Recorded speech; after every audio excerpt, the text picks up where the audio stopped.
Potential trouble for former President Donald Trump. His lawyers say they've been struggling to secure a bond for his $454 million civil fraud judgment. That's right. Good Day's Robert Moses is live outside Trump Tower in Midtown, where we're hearing that some property of the former president could be seized. Good morning, Robert. Yes, that's right, Dan and Tashani. Good morning to you. Indeed, the former president's properties, including this one on Fifth Avenue, could be taken from him. A spokesman calls the judgment both unconstitutional and un-American.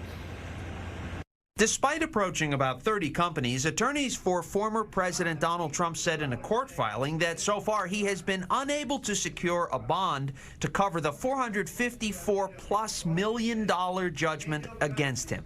That indicates that he does not have enough cash on hand. So what's his recourse? Well, here are a few options. He could appeal to New York's highest court, sell assets to generate the cash he needs, or appeal to a wealthy benefactor for the money.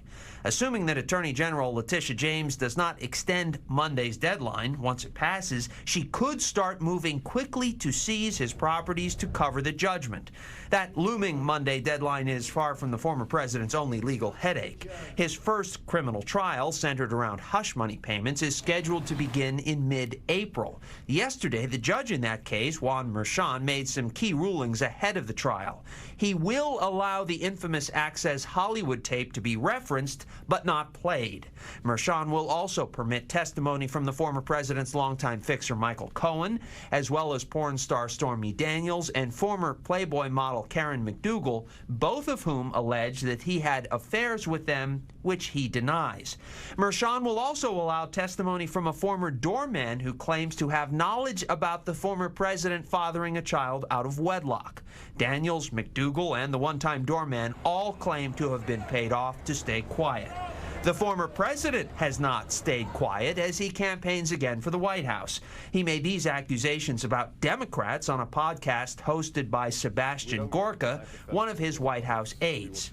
I actually think they hate Israel. The former president was not done. Any Jewish person that votes for Democrats hates their religion, they hate everything about Israel, and they should be ashamed of themselves because Israel will be destroyed.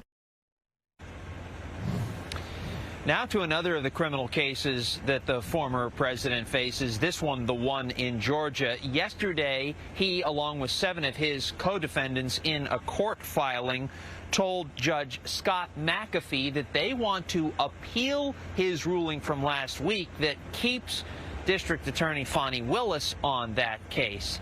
McAfee has to not only approve that request, but then the Georgia Court of Appeals has to agree to take up the case. So a couple steps before the former president and his co-defendants can appeal.